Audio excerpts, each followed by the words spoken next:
All right, so as I said, welcome from the Community Safety and Crime Prevention Branch with the Ministry of Public Safety and Solicitor General. My name is Brett Banks, and I'm the lead for the Civil Forfeiture Grant Program. I also have with me today my colleague Jordana Norgard, who's helping out in the back end, making sure things run smoothly. And she's the one who'll be dealing with any technical issues if you have any. I would like to start off by acknowledging that I'm working today in Vancouver on the ancestral and unceded territory of the Squamish, Musqueam, and Tsleil-Waututh First Nations. I also recognize that we are joined today by folks at all corners of our province and wish to acknowledge the territory of all the First Nations peoples that call British Columbia home.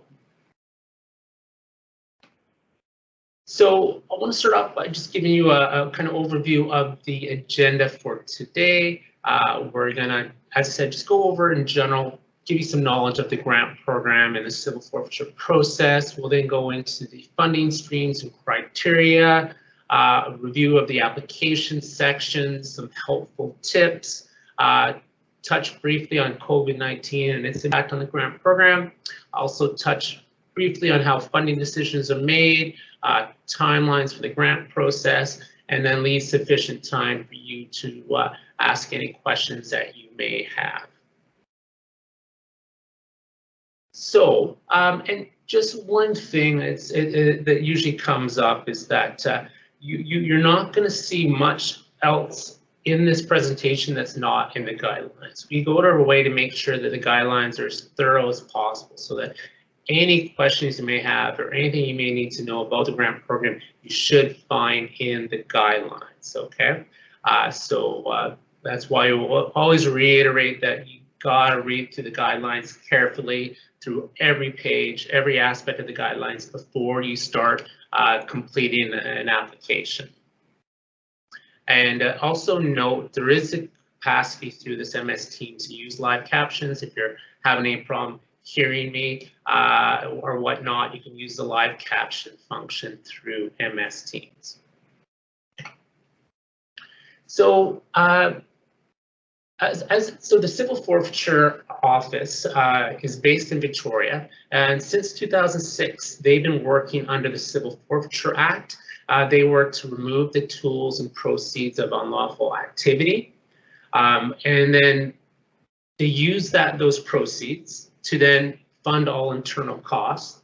And once all internal costs are provided for, then whatever's remaining is used by us to fund community-based crime prevention and remediation grant programs. So very important to know that it is self-funding. And this means that the amount of funding that we have on any particular year will fluctuate. Okay. Every year we decide what our streams are based on key priorities, and then ultimately the amount of funding we have to provide to applicants will fluctuate as mentioned. Hold on just one sec. It looks like it's not changing. Give me 1 second, folks. We're having a little technical issue here.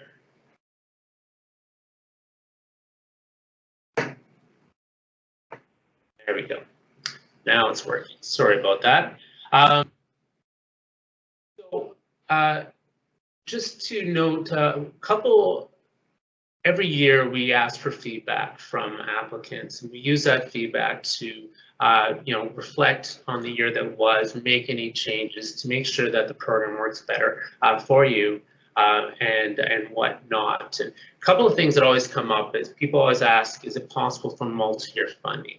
And unfortunately, just given the fact that the way the grant, the confiscation process works for the civil forfeiture process, we can only spend the money that we get within a particular year. However that amount, whatever that amount is, that's the amount of money we have to disperse in grants. So it's just not possible to, based on that, give multi-year funding. So we're only ever going to be able to give funding for 1 year. Okay. Another question that always comes up is, we would like earlier notification. And that's also a problem because we often don't know how much funding we have to give away in grants until the very end of the fiscal year. So we won't know until close to March 31st how much funding we have that fiscal year to provide through grants. And so it makes it impossible for us to provide any sort of notification earlier. So unfortunately, we're still going to have to wait until late March, all the way up to mid-April to find out if you are successful or not. It's just the nature of this process, and unfortunately, it's out of our control. So, as I mentioned, through final reports, a post-application survey, we canvass applicants for their thoughts on how the process went, any recommendations they may have for making it better. And so based on that for this year, we've made a few changes. So we've made adjustments to the PDF application forms. We've added in character counts. Note these are approximate. There's a tracker in there that will tell you how many characters you have left to use. It's just approximate, but it should be enough to give you a better idea of what you can and cannot fit within the text boxes provided. You'll also note in the PDF application forms this year that the budget columns, the far right budget columns, automatically total themselves. Okay, so you'll just add in what your amounts are for each section, and that will automatically total them and add them up in the final column. Okay, and previously, you know, we've always said don't include cents. Now you have no choice because we made it so you can't enter any cents in and you have to round up. Okay. We've also made changes to the stream criteria and preferences. We'll go over that in a second. So because those changes have been made, you need to make sure that you read the guidelines carefully to know those changes. And in general, we've made changes to the criteria and the language used in the application forms to make it clear and more user-friendly. So for this year, we have 7 funding streams. So no major changes in terms of the funding streams for this particular fiscal year. Once again, we have crime prevention, restorative justice, indigenous healing, gender-based violence. And the only difference here is we've shortened the name down. So it's just gender-based violence. That still includes violence against women, domestic violence, sexual assault, and related projects. But just to be more concise, we've just shortened the name down to gender-based violence. We also, once again, have the domestic violence prevention intervention programming stream, the human trafficking, sexual exploitation, and sex worker safety stream, and the child and youth advocacy centers stream. Note, this comes up every year. If there's any police agencies out there that are looking for grants related to police training equipment, you cannot apply through the Civil Forfeiture Community Grant Program. There's a separate process for those grants, and that's through the Civil Forfeiture Office. Their email address is civilfo@gov.bc.ca. It should be in the guidelines. So if you're a police agency looking for grant funding for police training equipment, you need to go through that whole separate process, and you can always reach out to us. We can point you in the right direction. So first off, crime prevention. Just a few minor changes to the stream this year. Still eligible for up to $75,000 of one-time funding for proposals that implement evidence-based crime prevention and community safety initiatives. One of the things we've done this year is we're making it clear that what we're looking to fund through this stream are projects that provide direct supports for vulnerable individuals that are at risk or are currently involved in criminal activities or behavior. We still have the priority areas of gang involvement, gun violence, as well as people with living experience of mental health challenges and or health harming coping strategies.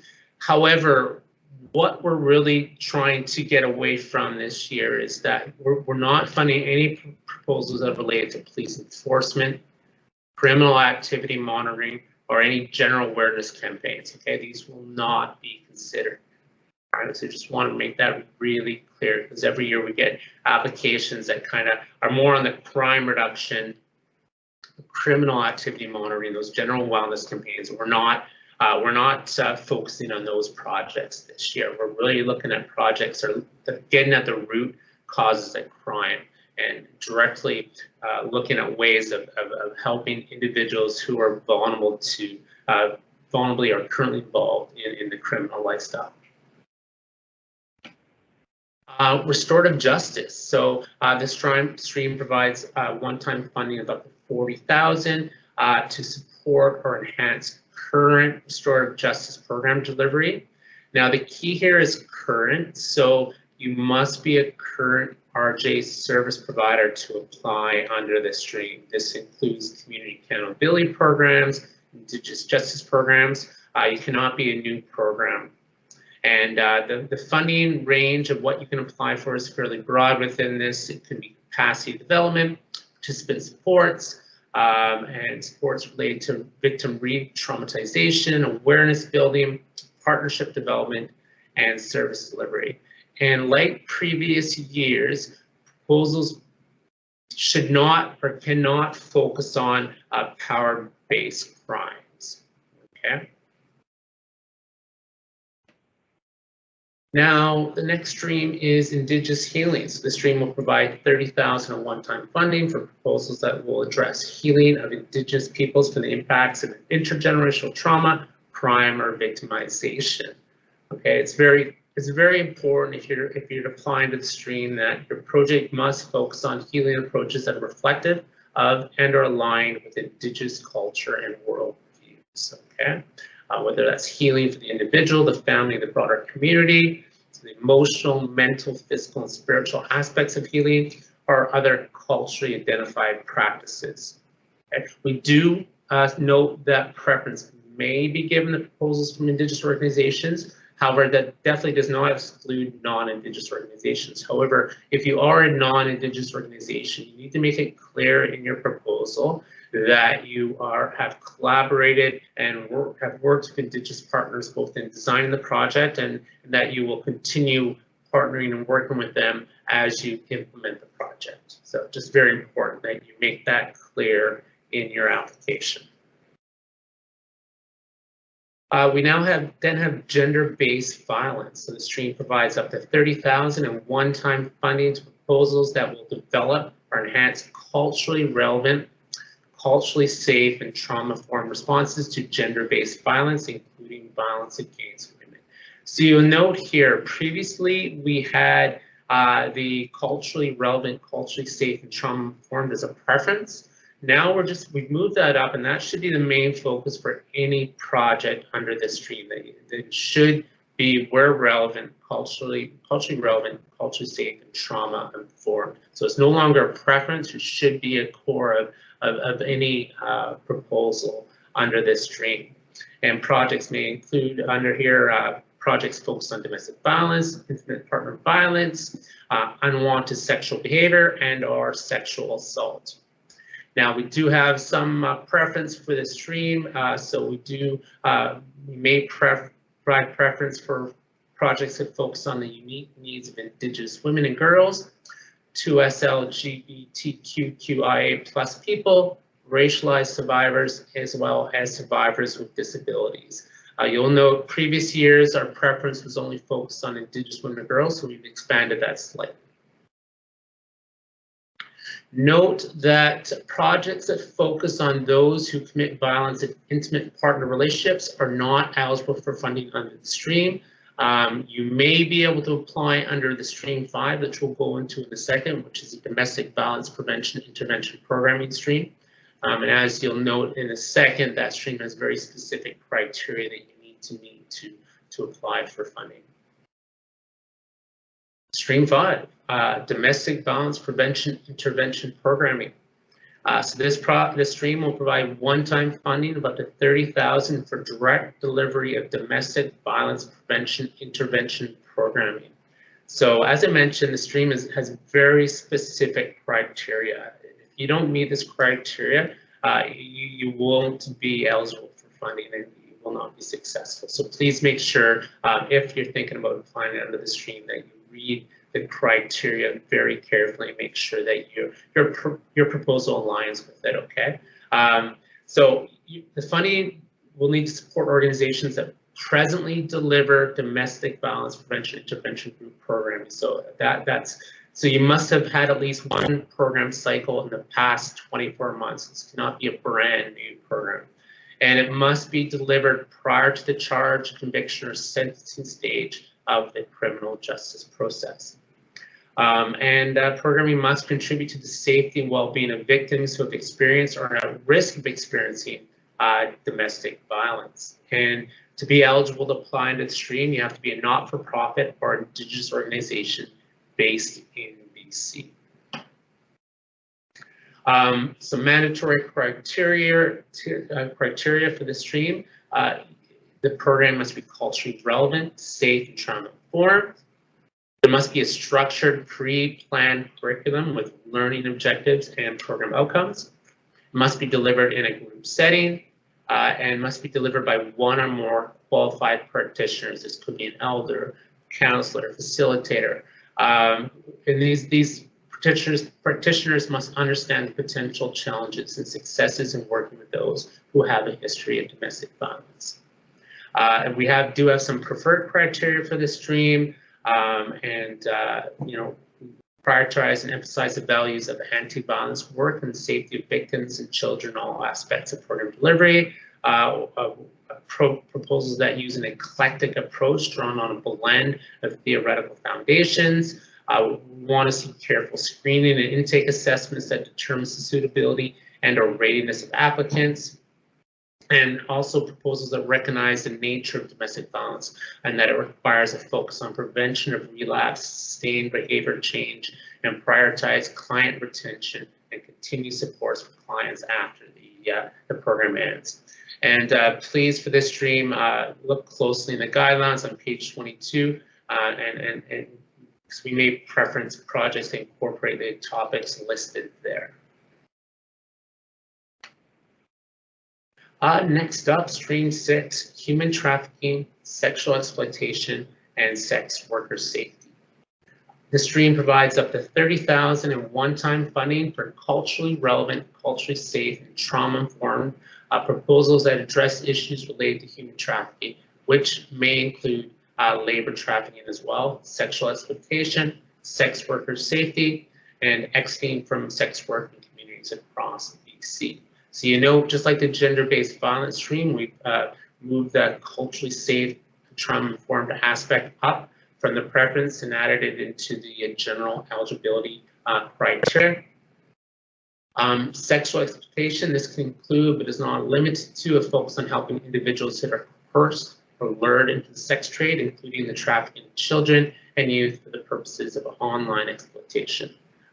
Labor trafficking can include, but is not limited to, exploitation of temporary foreign workers, live-in caregivers, nannies, seasonal agricultural workers, domestic workers, and others with less than permanent status in Canada. And sex worker safety can include, but is not limited to, a focus on improving the safety and well-being of sex trade workers. And as with the gender-based violence stream, we have the same preference for projects that focus on the unique needs of Indigenous women, girls, 2S LGBTQIA+ people, and racialized survivors and survivors with disabilities. Okay. And finally, Stream 7, Child and Youth Advocacy Centers. The stream provides up to one-time funding of $70,000 for projects that will enhance the capacity, development, or improvement of services within an existing child and youth advocacy center. So very important with this stream. It's very limited in terms of who's eligible to apply. You'll notice in the guidelines, as well as on the screen right now, that there's a list of eligible CYACs, Child and Youth Advocacy Centers. If you're not one of these organizations, you are not eligible to apply for this stream, and you'll be automatically vetoed out. So please make sure that that you are one of these organizations listed. Otherwise, you're not eligible to apply. Okay. So moving on to the next section of our presentation. So as I mentioned, we've made a number of changes to the application form using Adobe. Please make sure that your Adobe is up to date, that you have the latest version downloaded when you access the documents. Okay. Make sure, it's very important, there's various times where we'll need to contact applicants throughout the grant process. Please make sure that your contact information that you provide is up to date, that you have a backup alternate contact there, and if anything changes and neither one of those contacts is feasible or they're outdated, please make sure you provide it with updated contact information so we're able to get a hold of you. Okay, and you can do that by reaching out to us at cfogrants@gov.bc.ca. And failure to do so may delay distribution of funds if successful, or just will delay notification of success or not of your project in general. Executive summary. So this is after your applicant information and all those details about your organization, we want a high-level summary of your project. This is basically what I call your elevator pitch. Now, it's not scored, so it's not a part of the adjudication mark for your proposal. However, it is mandatory.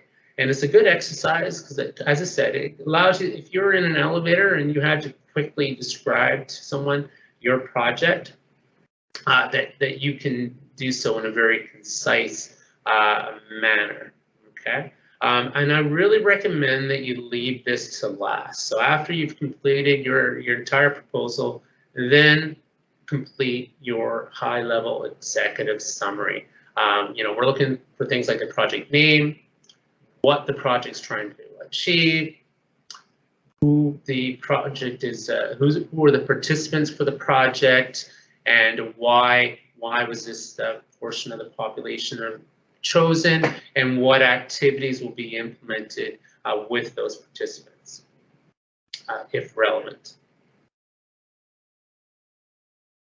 Here is just an example of an executive summary. I won't read this out. But once again, you have this, this will be in the application form as well as in the presentation that we provided to you prior to this webinar. Project overview. So this is the most important aspect of your proposal. This is where you're basically gonna lay out exactly what your project is trying to achieve. What is the key social issue that you address? Why are you trying to address this issue? Why is the project needed? And who will ultimately benefit from the project? Whether it's the participants themselves, whether it's the community. And so you need to sum all this up in that project overview section. This is going to be the meat of what we're adjudicating. So very important.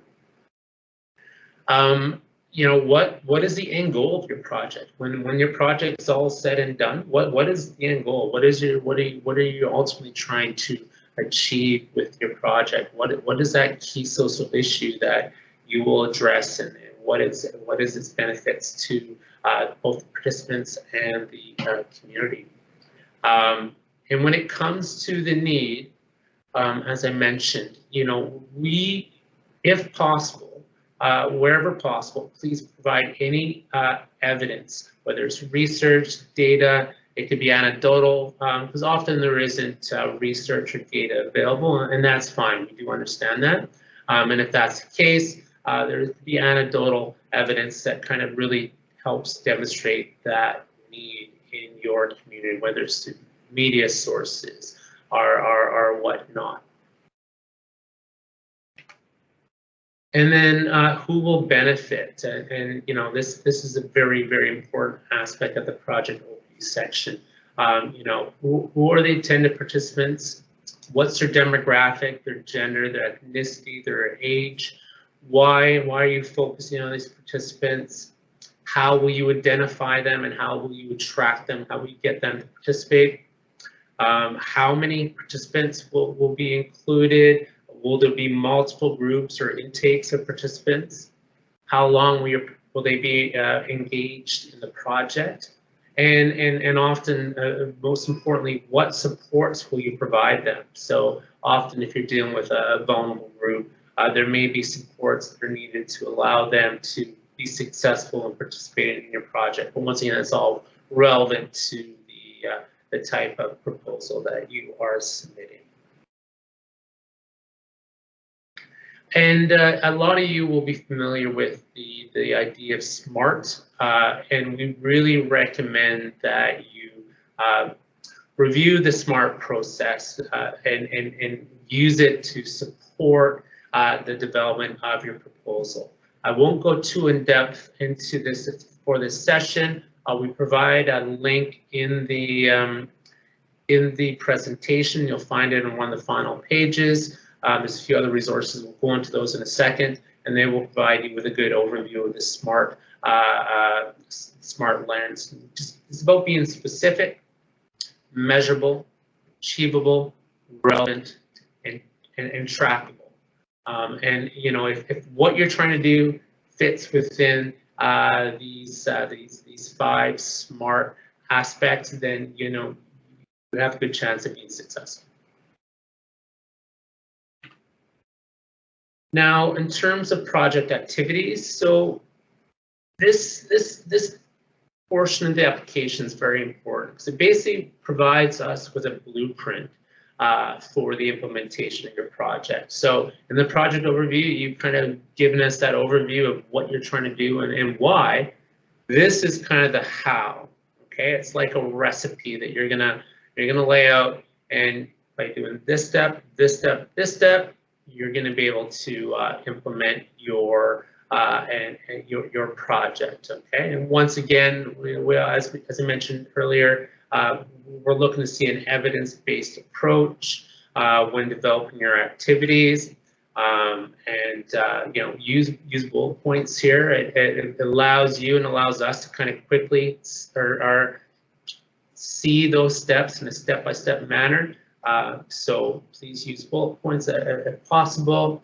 And it's really crucial that your project activities align with what you said you're trying to achieve in that project overview section. Okay, so we got to see that alignment and make it clear that that these activities will help you in meeting your ultimate goals. Collaboration. Now, this is relevant to certain streams. Not every stream needs has a collaboration section. Most do. You'll note that in your application form, if there's no collaboration section, then you don't have to complete it. Okay. But we really do, where relevant, need to see evidence that there's collaboration happening as you implement your project. Okay, we do ask that you provide no more than 3 collaboration letters from partners that are directly involved in your project, and that's key.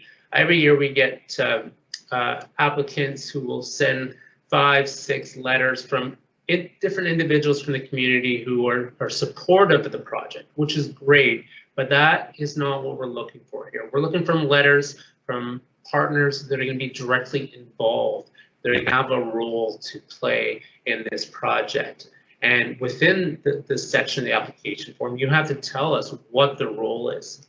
Okay, the letter backs that up and supports that and shows that yes, indeed, they are participating and they are on board, and notes that they're willing to to participate and support you as you implement your project. Okay, there are projects, there are proposals that will be submitted that don't require collaboration, and that is fine. Those will be rare, but when that is the case, you do have a box on that page that notes if you do not need partners, you need to explain why. Okay, please, whatever you do, do not leave that section blank. If you leave that section blank, you will adversely affect your proposal. You need to tell us if there are no partners, if there's no need for any partners, you have to explain why. Okay, very important. If you just leave that blank, then you will most likely get a 0 on that section, which will once again adversely affect your score. Okay, and as I mentioned, no general letters of support from members of the community. Only letters from organizations or individuals that will have a direct role in your project.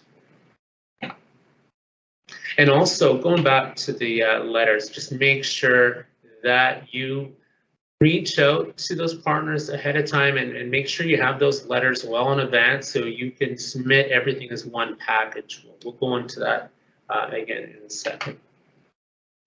Resources in experience. So we've changed the title for this section of the application form. We want to make sure that it's clear to us that you have the appropriate resources and experience to successfully implement your project. You have the structure in place. Have you done similar projects in the past? Have you had previous experience working with focused participants? You know, and you may not, which is fine. And this is where, you know, often having partnerships will come in handy. So if you don't have that experience, you need to show us that you've partnered with the relevant organizations that do have that experience. You know, we want to see that the staff that you have that are going to be working on this proposal have the training and qualifications needed, and in particular when it comes to supporting the needs of the participants. Okay. Risk management. Once again, this is stream dependent. I think the one main stream that requires this is the crime prevention stream. So, you know, there are a number of risks that come with implementing a project. And, you know, we want to make sure that you've thought through these risks and have a plan for addressing and mitigating them.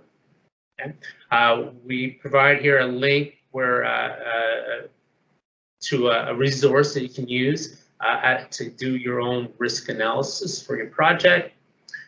Some examples of key risks may include turnover of staff, insufficient stakeholder partner participation, or even insufficient participants willing to take part in your project, which, you know, if those issues do come up, we want to see that you have a plan for dealing with them.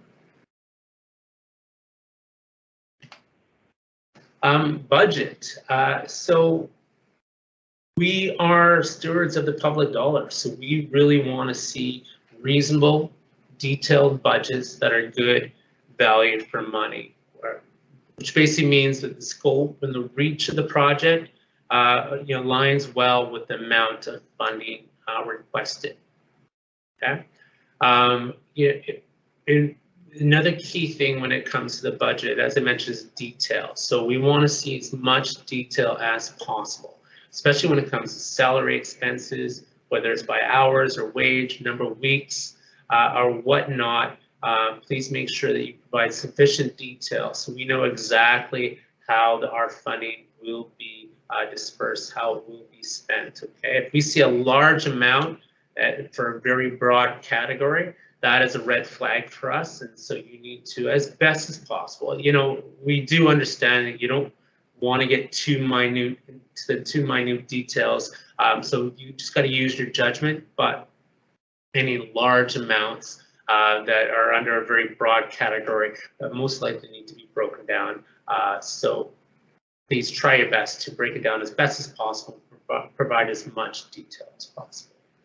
And another thing that comes up every year is you only can use the budget that's in the application form. do not submit your own budget template in a separate document. If you do, we will not accept it, and we will not look at it, and we will not adjudicate it. You can only submit the application form, which contains the budget, and use that budget that's in the application form. You note here I say round up to the nearest dollar amount. However, that's no longer an issue, as the new PDF forms automatically rounds up to the nearest dollar. Now, in terms of eligible expenses, it's fairly broad: staffing costs, honorary for guest speakers, materials and supplies, and so forth. Now, and as well as expenses related to COVID. You know, we do understand that the current provincial health officer guidelines and WorkSafe BC guidelines may require you to structure your proposal in a certain way, and that's fine. And if there are costs related to that, you can include them. We ask that you develop your budget based on what the current regulations are. Now, in terms of ineligible expenses, once again, this is something we get every year.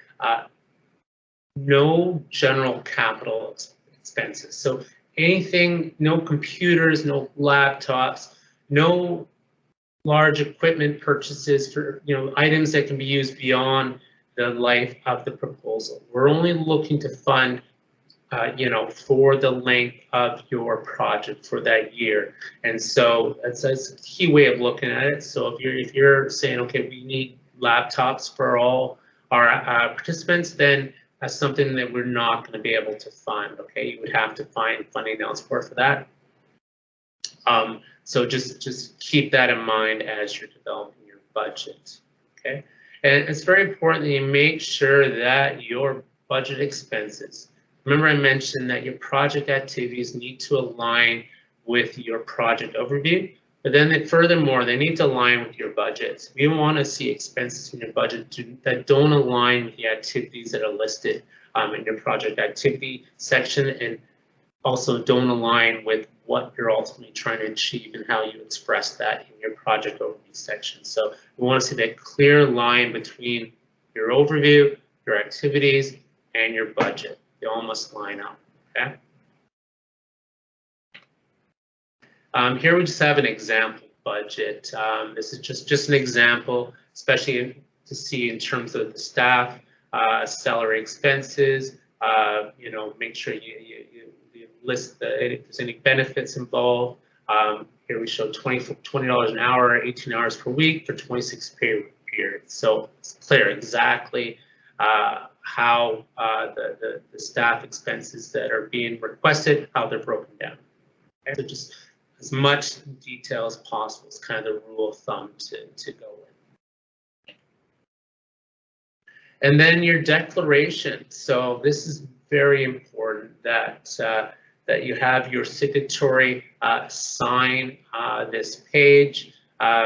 So what we ask that you do is that we don't want you to print the entire application, have it signed, and then scan it and send it back to us. That creates a really huge file that really bogs down our system, because unfortunately we still rely on an email inbox to manage all of your applications. So what we like you to do is just print off that signatory page, have it signed, and then you can scan and add that into your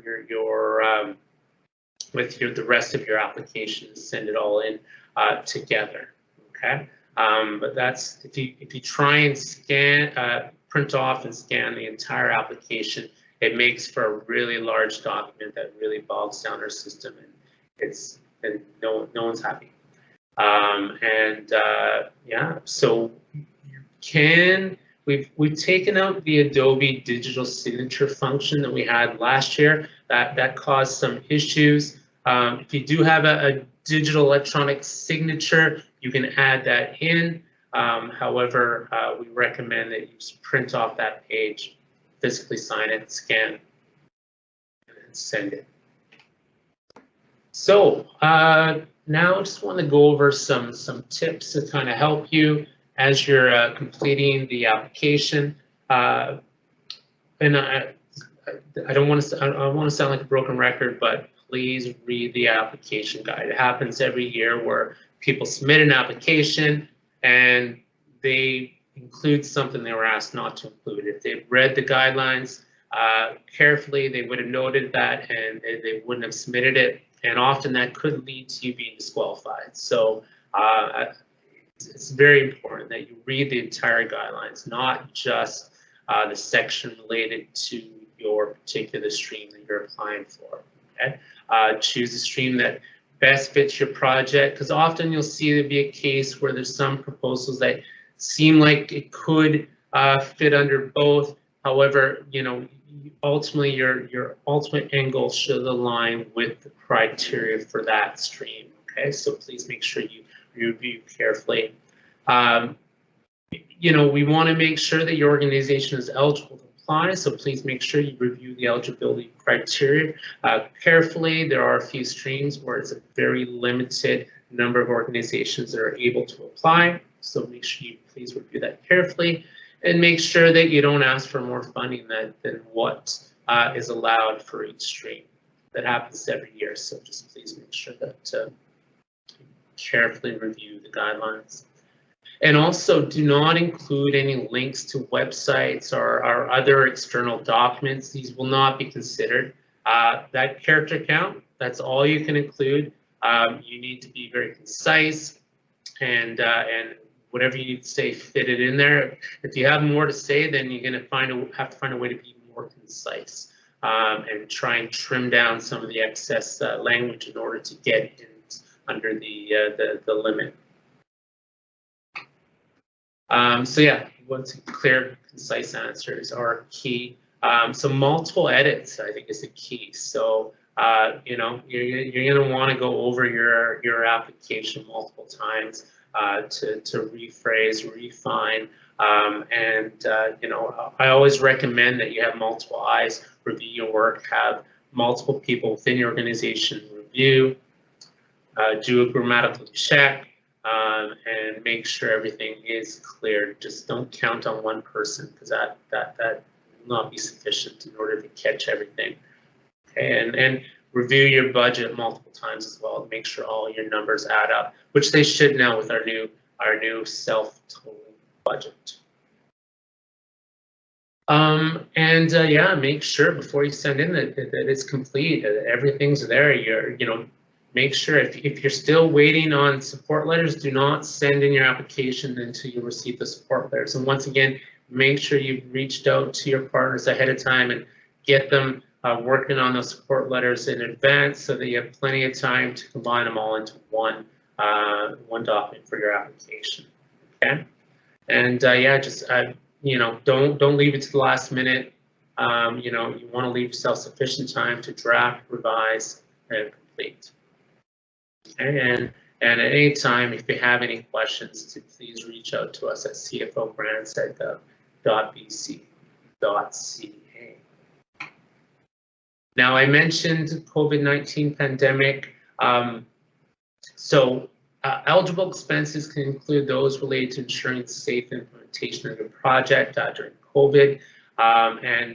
So, you know, make sure you review what the current provincial health officer guidelines are, as well as the Work Safe BC guidelines, and make sure that you are meeting those regulations. Once again, we will be flexible because we understand that things may change as we move into the fall and the winter and whatnot. And so, you know, if things do change, we will be flexible and we will allow successful applicants to adjust as they move towards the implementation stage, because things may be quite fluid again this winter, so we are flexible. So just please note that. But base your proposal and your application now on what the provincial health officer and Work Safe BC guidelines are at this moment. Okay. Not what they may be. And then in terms of funding decisions, so we do have a very formalized review and assessment process. We have teams of reviewers for each stream. They come consensus on on each proposal and then make recommendations on what to fund. I can't say this enough. It's an extremely competitive process. We receive up to or over 400 applications each grant cycle, and unfortunately, we're only able to to fund a portion of that, and usually approximately about half or so. Though that will depend on how much funding we get in a particular fiscal year. So it means a lot of tough decisions need to be made, and not receiving funding is not necessarily a reflection of the poor quality proposal. We also take into consideration geographic distribution, okay, when we're finalizing a recommendation. So just please note that. And once again, the funding is one-time in nature for 1 year, okay? And there's no guarantees that even if you are successful, some of you may have been successful last year.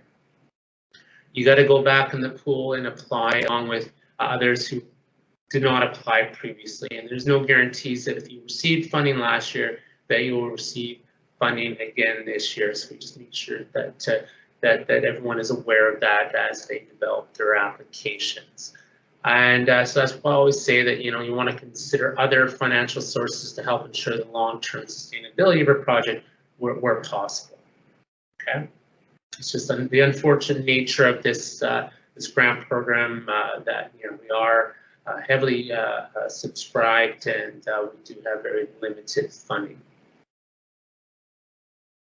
Now, in terms of timelines, so the application period will close November 24th, similar to last year.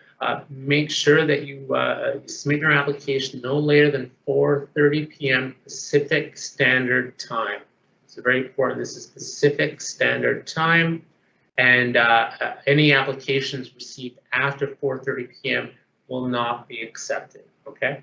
As long as you can show that you sent it before 4:30 p.m. We do have sometimes issues where, for whatever reason, we do have a lot of people trying to submit at the same time, and we may not receive the 4:31. As long as we have the digital signature saying that you sent it before 4:30, that is fine. But we also we really make it clear that don't leave it to 4:29 or 4:28 to submit. Submit in advance, because if there are any issues, we can deal with them, and you can deal with them. So just don't leave it to 4:29 to submit your application. I really recommend that you submit the night before or early that morning to make sure that if there are any issues that we can rectify them. Okay, and we'll look to notify all applicants in late March, late April. Unfortunately, we have that large range just because it all depends on when we can finalize the amount of funding we have to provide to applicants. But if you haven't heard back from us by April 1st, it doesn't mean you haven't been successful. We notify all applicants whether you're successful or not at the same time. Okay, so you will receive an email at some point within that time period. Okay, if you haven't received email yet, that means we haven't finalized things yet, and you will be hearing from us soon. Right, and then after that, you're free. Those who are successful will be free to implement within that year period. However, as I mentioned, we do have flexibility. If things change and you need to adjust your timeline, then we're able to do so. As I mentioned, within this on this one slide here, we have some helpful resources that we recommend that you review. Once again, the guidelines. We have a document here on setting goals and developing specific, measurable, achievable, relevant, and time-bound objectives. Highly recommend this guide for selecting an effective crime prevention program, a very useful document. We're also recommending that you review, as some of you may know, gender-based analysis is a priority both at the federal and the provincial levels. So the federal government has a number of resources and an overview of gender-based analysis, and we really recommend that applicants review and use that gender-based analysis lens as you're developing your application. I won't go too in detail into it now, but I highly recommend that you become acquainted with gender-based analysis and the notion of intersectionality, and that will help you make sure that your proposal is reaching the various needs of the various segments of the BC population. And that is everything. So what I'm going to do now is I'm just going to open things up to questions. So I'm just going to, and what we'll do, as I mentioned previously, we will use the IM, and I'm just going to scroll back here to see where the first question comes up, and we'll just answer questions through the IM. So if you have any additional questions that have come to mind as I've been speaking, please enter them in the IM, and I'll deal with them one by one. So someone asked about, will the slides get forwarded to us? So we 15 minutes prior to this webinar, we emailed all individuals who registered and sent you the PDF version of this presentation deck. So you should have it in your mailbox. And if you haven't received it, just send an email to CFO Grants, and we will forward you and so don't use the raise your hand. Just enter your question into the IM, and we'll address your question that way. Okay? Because we've turned the mics off for this session just because that leads to a whole bunch of other issues. So we'll just deal with all questions through IM. Nope, looks like Jordana already answered that question. Thank you, Jordana. Okay, can previously funded civil forfeiture programs be proposed again? Yes, that is you definitely reapply for funding for a proposal that previously received funding. Okay.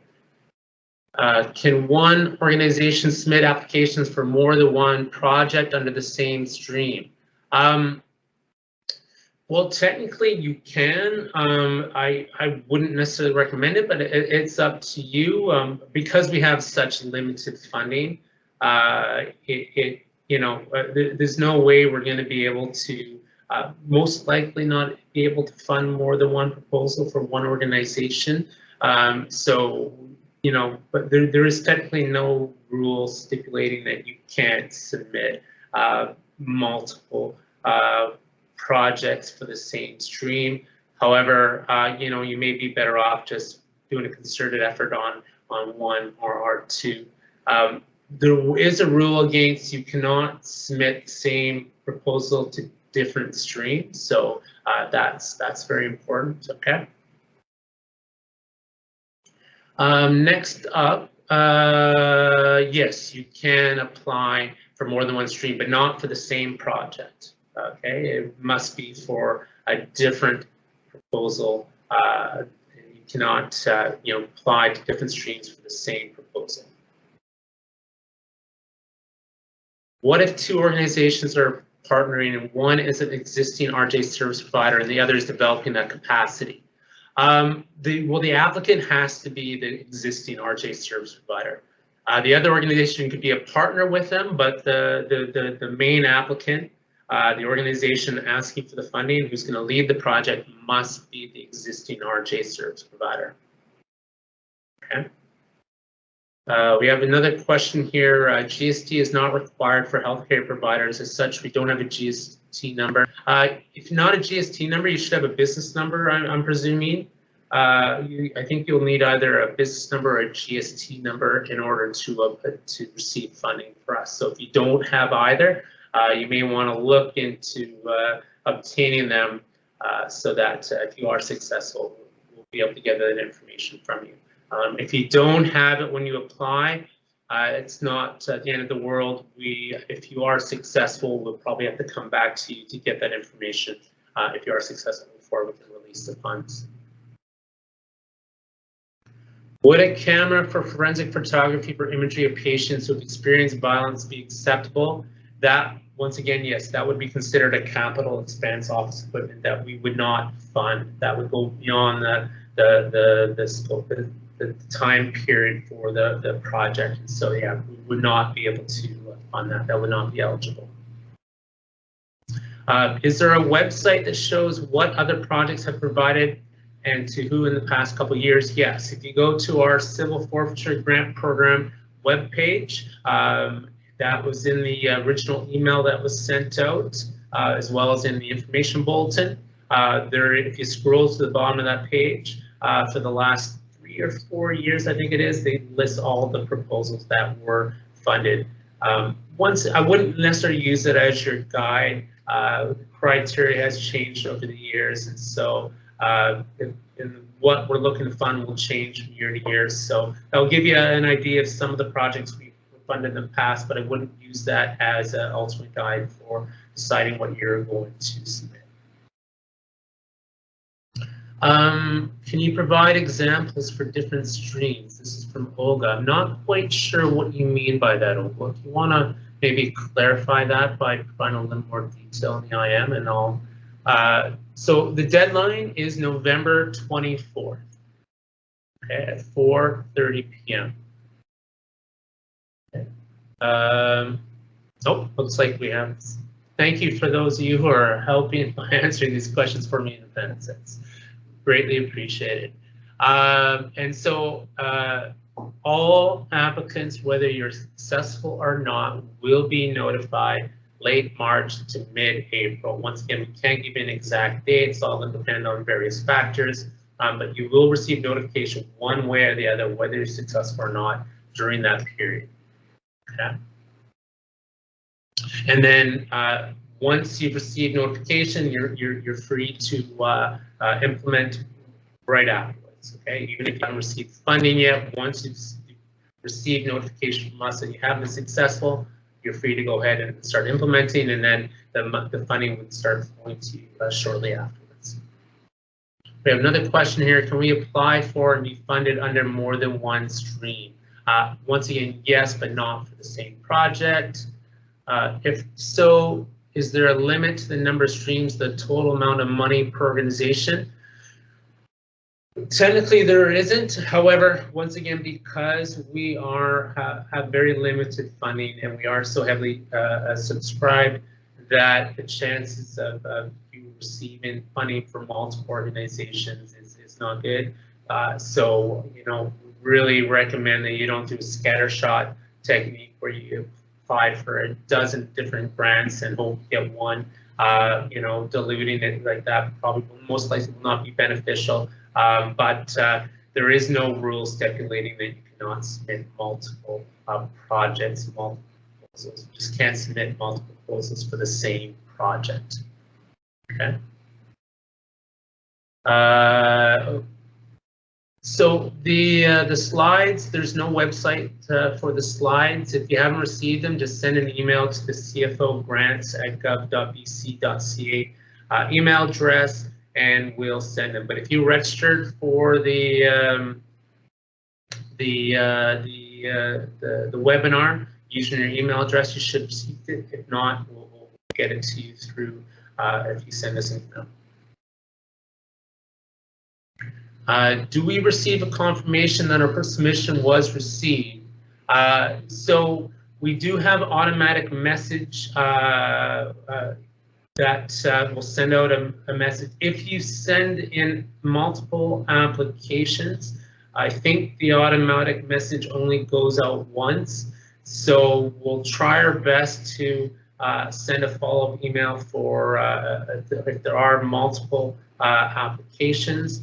However, the way the auto message box works, typically you get an automatic message once, which gives the confirmation. But if you send another email, you won't receive that automatic confirmation. But we'll try and clarify that by sending a follow-up email. Right. Oh, thank you. Someone shared the link. So someone shared the link in the IM there for the where you can find all the information on the grant program. Okay. Do we have a breakdown on the total dollars for each category? So there is no breakdown. It all depends on the type of proposal. I'm guessing you mean, is there a limit to how much funding you can ask for under each category? No, there's just the broader funding limit for each stream. It really all depends on the type of proposal. Because our criteria is fairly broad for our different streams, so the different types of costs for the different types of projects will vary quite widely. So there's no breakdown for each category. It's just got to be reasonable, make sense, and align with what you're trying to do. We have another question here. Domestic violence prevention stream for programs that address violence perpetrators only. Yes, that the whole purpose of that stream is to work and provide support for perpetrators of violence. That's the whole purpose of that stream. So that's very important. That stream is not for projects that focus on the victims of violence. Okay.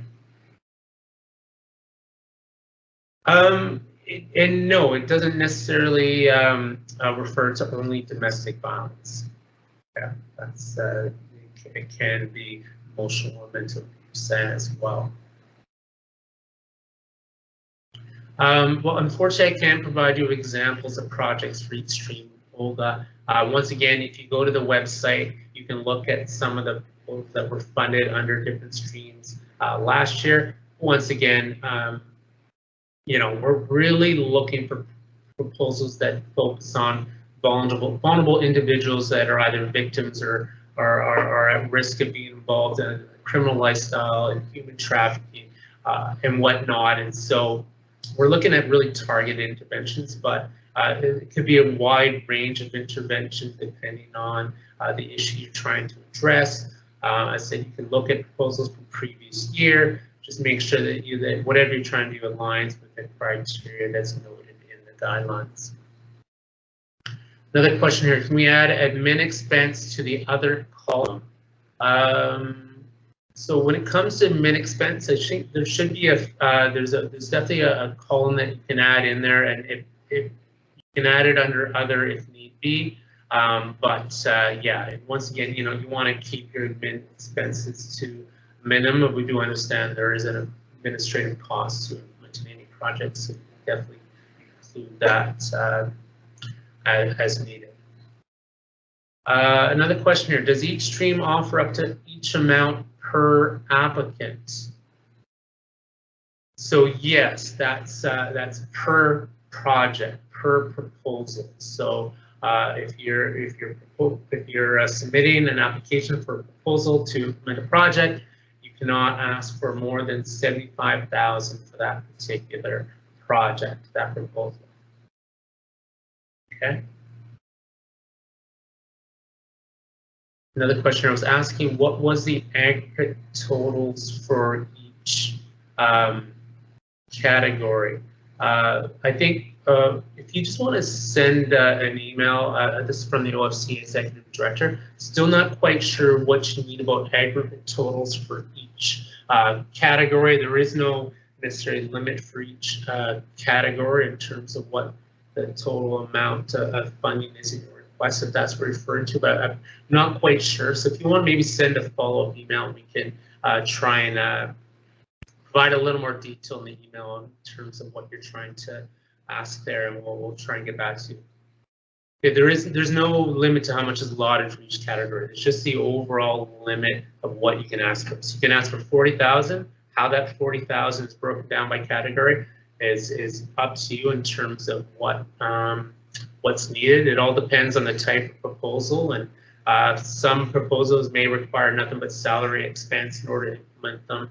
Others, if you're developing a training event, might require funding from might require other areas, funding for supplies, for event space or whatnot. So it really all depends on the proposal. But there is no limit per category of how much you can apply for. It's just a broader limit of depending on the stream.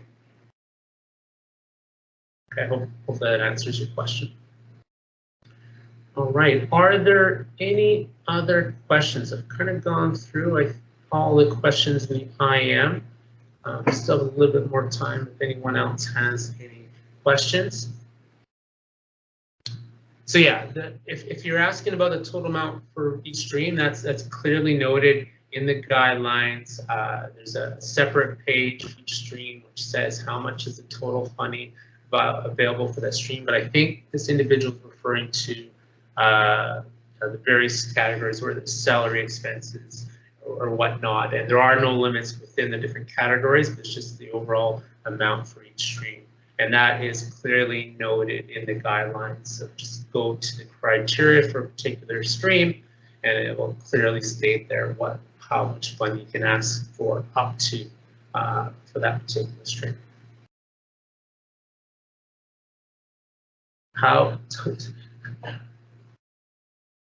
Another point here, someone asked about, I think the question is how much funding is being dispersed in total under each stream.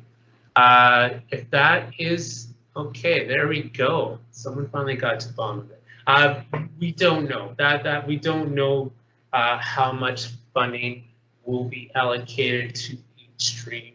That will depend on a number of different factors. And yeah, unfortunately, I cannot divulge that information. It's just it's an unknown. We don't even know how much funding we'll have in total, never mind how much we'd have for each stream. So yeah, there's various different factors that come into play when we decide how much funding goes towards each stream. Okay. We have another question here. Could you please repeat what you said about domestic? So basically, the domestic violence prevention intervention stream, and this is once again, it's in the guidelines. So it's clearly laid out in the guidelines. So if you go into the guidelines, go to the section on the domestic violence prevention intervention programming stream, and it clearly states what this stream is for. This stream is for programming for the perpetrators of violence. Okay, so that is very, very, very, very important that only proposals focused on dealing with the perpetrators of violence can apply for funding under that specific stream. Okay. So very important. And once again, that's clearly laid out in the guidelines. So if you read the guidelines carefully to find that information. There is no link, but the email address is, hold on, just going to,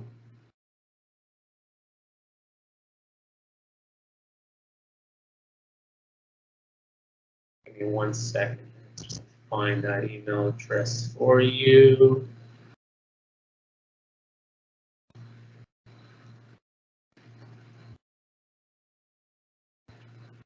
Okay, fine. It's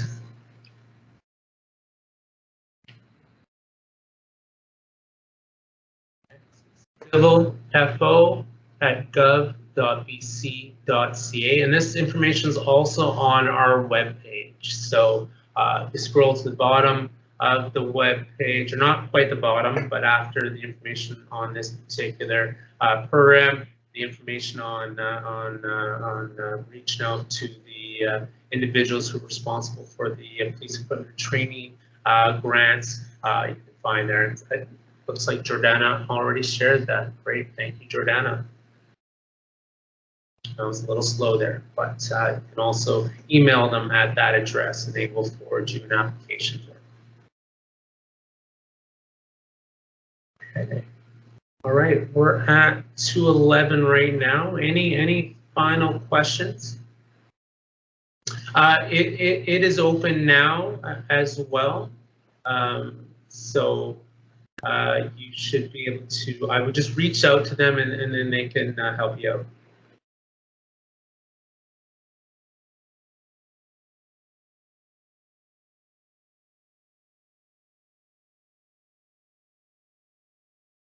And Lukey, one more question for Lukey. To clarify, can one apply for a worker, example, an outreach worker to assist women? Once again, yeah, you can say if your proposal requires, you know, having an outreach worker that works with women who are experiencing violence. So yes, you can use funding through that stream to fund position that will work with individuals that are experiencing violence. Okay, so yeah, you can use funding for an outreach work.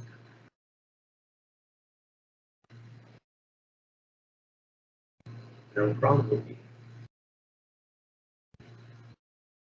Okay, just any final questions before we wrap this up? And just so you know, no problem, my pleasure, Melissa. And just a note, you can reach out to us to the email address cfogrants@gov.bc.ca at any time if any additional questions come up as you're going through this process, and we'll answer them as best as we can. And we wish you the best of luck in applying, and we hope that you enjoy this beautiful fall and the beautiful fall colors, and all the best. Okay, take care, everyone. Have a great evening. Ciao.